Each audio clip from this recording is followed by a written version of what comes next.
So, hi everybody, and thank you for joining for this session, and thank you for your time. My name is Shay. I'm working in Teva Pharmaceuticals, a big pharma company all over the world. And in this session, I'm going to talk and learn and teach about what is the journey that we took on the DevOps, how we take it into an enterprise scale, and how we help a business accelerator for the digital projects using the DevOps. So let's start. And if you don't hear me well, so please wait.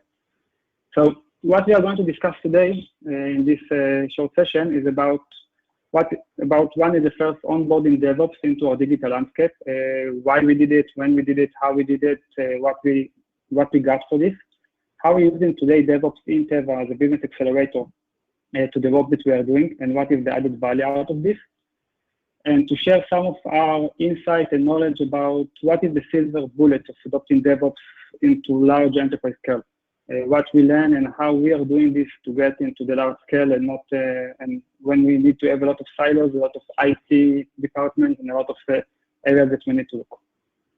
So let's start. Now we're going to start. I'm going to enjoy it.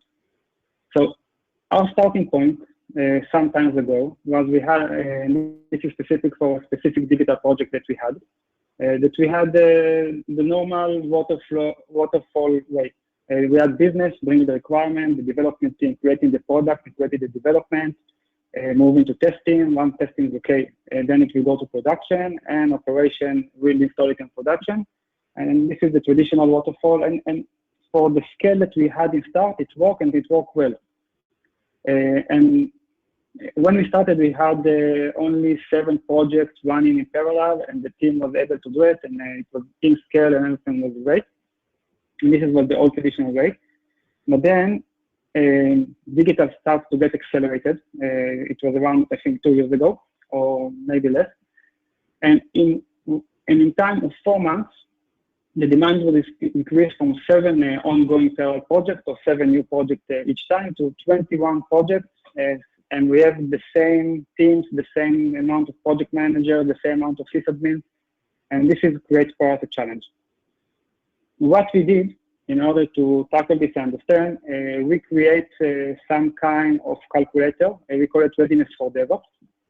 And this is what, when we do this readiness for DevOps calculation on our group, this is what we found. So from the metrics of friendly, the group is very friendly because they are in the same group, sharing managers. So it was easy to do changes and talk with people, and we didn't have silos, so it was good. From culture perspective, we was more or less in a good position. And the automation was low. The lean work or the agile work was also low. We had good metrics, and we had good sharing and collaboration. So this is where we started. What we started to do, we started to embrace DevOps into what we are doing, and we embrace it from 2 areas. One area is automation, and the second is culture. Automation is talking about starting and building the build processes, the testing processes, the code inspection, and doing a lot of things that will be automated. But in the bottom line of this, what we want to achieve is about shifting the power left.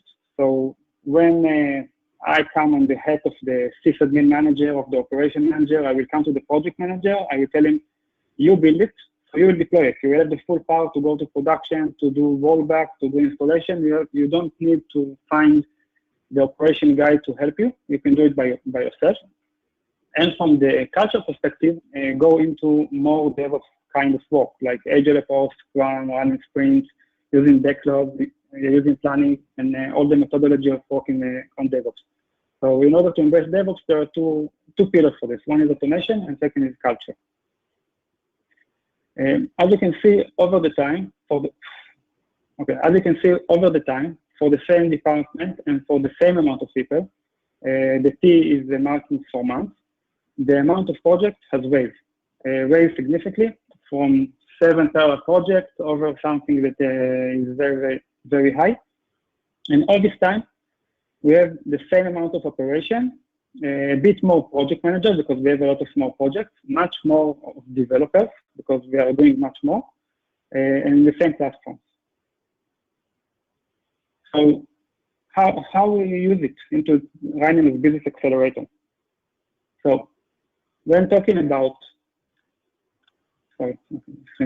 when talking about DevOps, so if we go to the Gartner definition, this is what you see on the left. So DevOps is a perspective. I will not read all of this, but in the basic, when you are talking about DevOps is about culture and automation working together. So if we took it a bit deeper, so what is why to use DevOps? So DevOps, and this time I will read it. It's a business-driven approach for delivering customer value using agile methodology, collaboration, and automation. So it means that us as IT, our highest priority is to satisfy the business through early and continuous deliveries of valuable and consumable deliveries. And then we are here to bring value. We are here to bring value to the business. And this is also why it is very, very critical and important that the IT and business will work together on the same vision, the same strategy, and the same path, and not to create a situation when the IT will go to one direction, or the technical guys will go to one direction, and the business want to achieve other goals. So we started to work with our business and understand with them what was the top 3 business objectives, what they want to achieve, what they want to deliver, and then we translate it into the IT language. So if we see on the most important thing, it was customer engagement, because we're talking about digital. Digital is all about customers and all about reaching millions and millions of people all around the world. So when talking about customer engagement, it's mainly about trusting the system. So when we translate it into IT language, it's about improving system reliability. Second thing, what was the second top important, was market competitive. So that they will be able to be good in the market, know in the market, bringing new stuff, will be on the top business and top line, will be able to sell the drugs faster, put it in a good places. So when we took it into the IT language, it means that they need to do change requests, new changes, new stuff that will go fast to production. So we don't have time to do stuff like 3 months version or something that it will need to be even hours to go from development to production sometime. So in our world, in the IT world, it's reducing delivery time. And the first top thing that was important, and this is always important in all companies, reduce time and cost. So it means doing better with less. So it means fewer defects and reduce problems and reduce time to market. And this is exactly all of this what DevOps can bring and what DevOps brought to the table. So a bit talking about how we hit our business objectives and give some examples for this specific project. So if you go left to right, so in the top left corner, you can see some metrics, how we move from number of deployment before DevOps or after DevOps, how much time it took to do each kind of things. Because, for example, in the old time, before we was full-scale DevOps as we today, when a project manager wanted to deploy something to production, he needed to look for the sysadmin or the operation team and ask their help for that, and they need to be available for him, and if something go wrong. So a lot of time went on processes and finding people and talking to people and less automation. Once everything is automated, the only reason that the operation team will be involved in deployments that are running, and are running a lot of deployment today. Here we can see some 30, but we had some time for that. I think it's also 100 today. So the only reason operation team should be involved in automated deployment, it's only if something goes wrong. But on the ongoing, it's working well.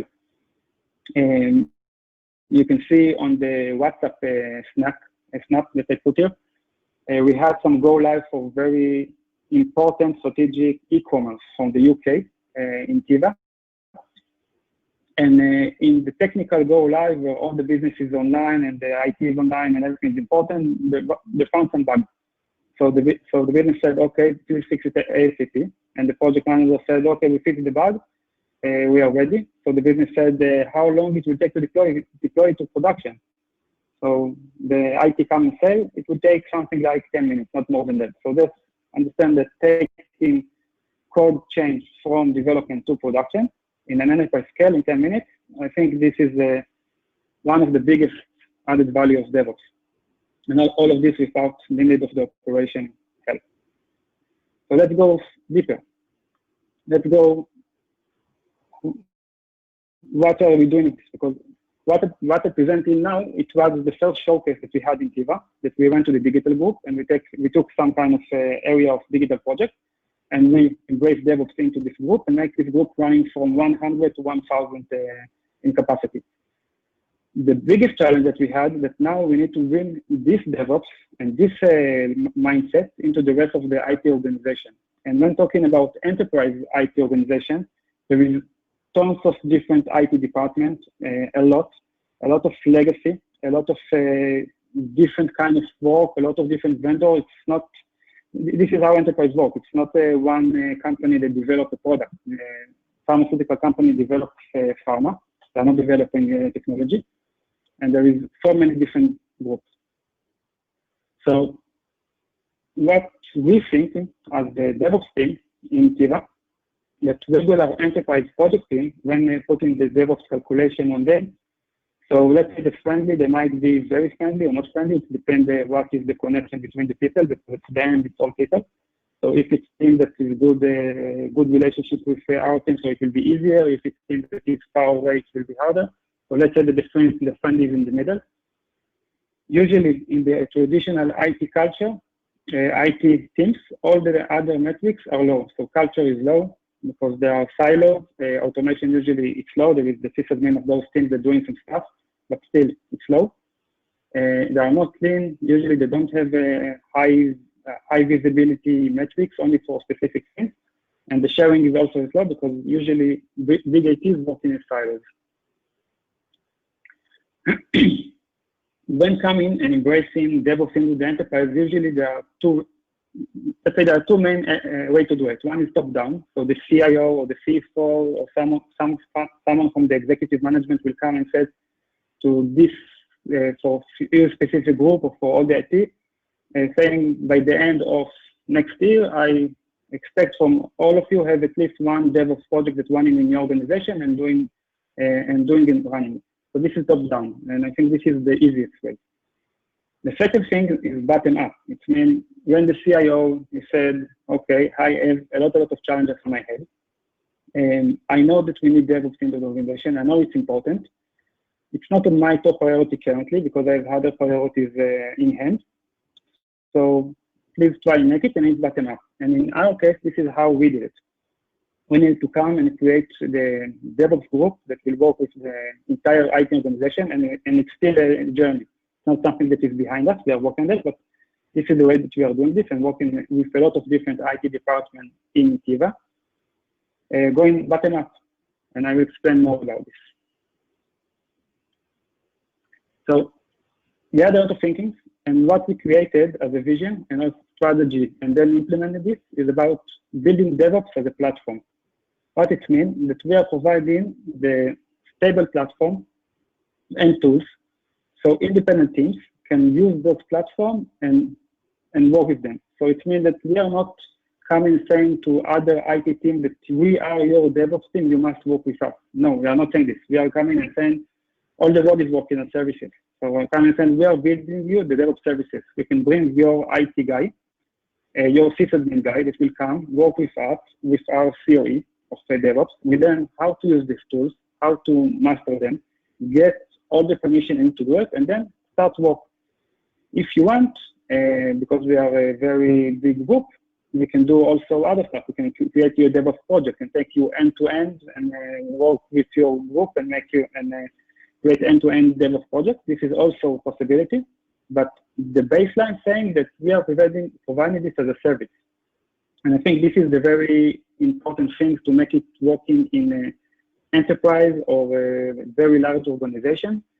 Since if I'm development manager or group manager, that I need to work with another groups with their DevOps team and then have them part of my processes to do stuff. So now if I need new thing, I need to wait for someone to answer me and help me, I will not do it because I want full ability to do what I need, and I don't want to be dependent on other people on my projects. So this was the understanding that we took when we started this stuff, saying other people, if we will force them to work with us, or if they will need to be dependent on us, they will not want to do it. They need full dependency. So we created what we say in DevOps as a platform. We created a COE.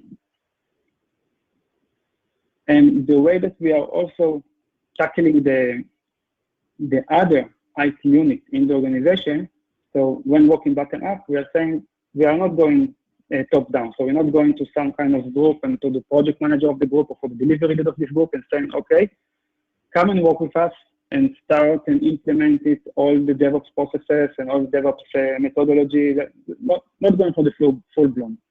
We are marking the sysadmin guys.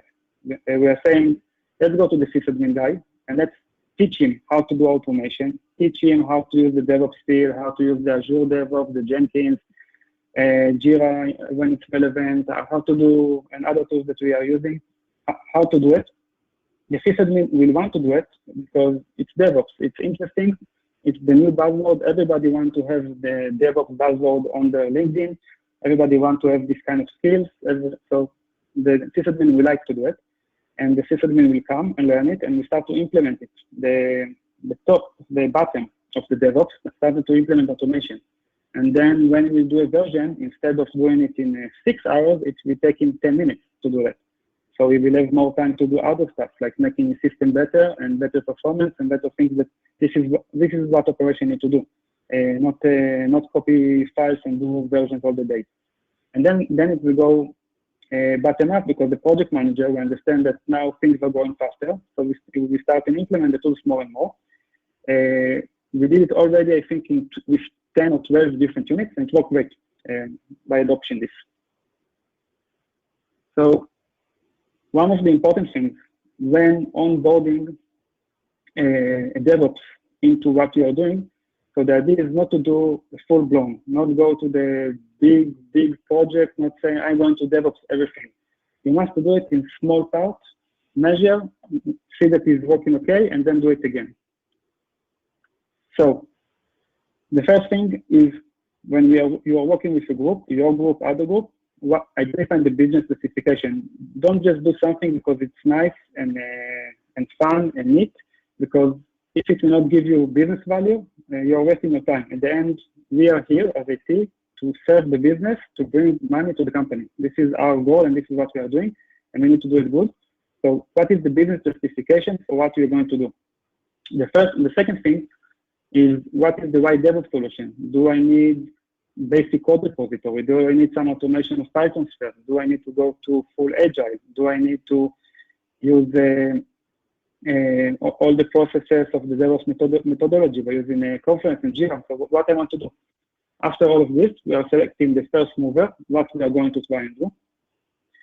Identify who is the business for that, who is the key player, and who is going to be part of this. Set the objective and metrics. So what will be successful deployment of this DevOps session, and develop the solution, making sure that it's working, that it's stable, see that everything is okay, and then scale up when ready, and continue again and again and again. Going forward, so if I summarize this session, so the first thing is always start with the business question and the why. Don't just jump into technology. Don't just create a new tool chain or a new thing. Just understand why you need to do the stuff. Second thing is about shift left. And this is something that we like to say. You build it, you will deploy it. We will give you full permission to deploy. You will have automated pipeline that will take your code, full development, full automated testing, automated security code, automated deployment, and we go to production, include the ability to roll back after you're in production. So as a project manager, you have the full power to decide, or delivery manager, the full power to decide what we go to production, when and why. And the first thing is about let it go. So build service, give it to the others, don't put yourself as the bottleneck, just let it go, create it as a service. So this was my session. And thank you for your time. Thank you, Shay, for the wonderful session. We'll be moving on to the QA session, and we'll be sharing the Slido screen. Let's wait for 2 minutes for the questions to come in.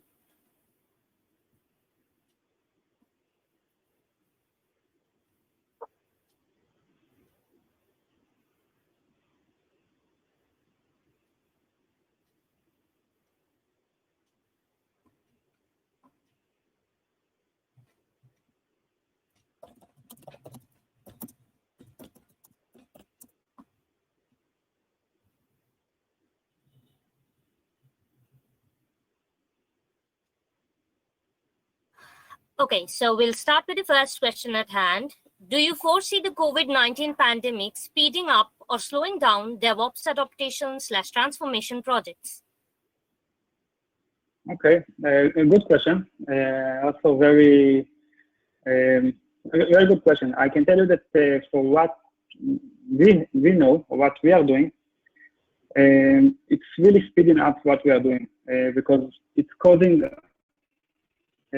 for a lot of changes in the organization, causing a lot of requests to do things faster and much more faster because of the changes that is happening, and more units are adopting the DevOps much more and to transformation the project because of the COVID. Because there was a big, like everywhere in the world, there was a very big impact of the COVID, and the demand, and because we are pharmaceutical, has increased for everything. Also, part of pharmaceutical is also engagement with the doctors and the pharmaceutical, and doing a lot of engagement. And this is also coming from the digital area, and this increased. So short answer is yes, and a lot.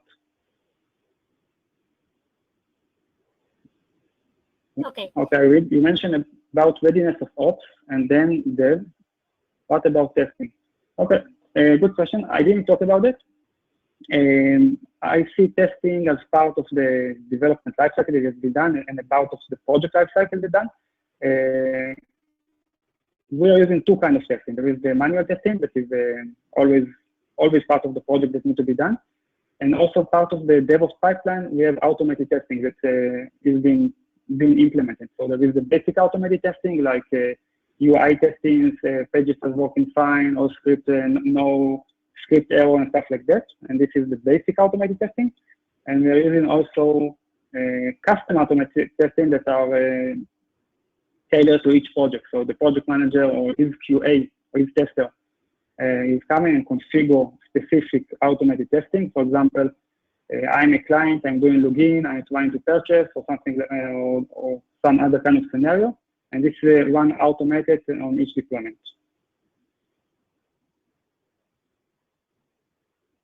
Okay, we'll wait for 2 more minutes if any questions come in. Otherwise, okay, we have one more. What drives the adoption of DevOps? Wow, it's a big question. A lot of things. It can come from business that is coming saying, okay, I need it tomorrow, I need it fast, I need the quick delivery, I need good delivery. So this will come for the, let's say, the IT delivery or the IT project, and for order to achieve this, they will need the DevOps. It can come from cost effective, because when you're using DevOps, you can do much more with less.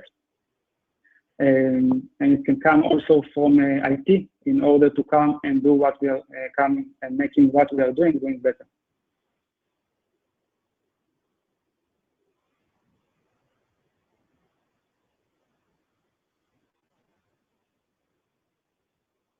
I think that's all the questions that we have for now. We can take the remaining up on our panel session. Thank you, Shay.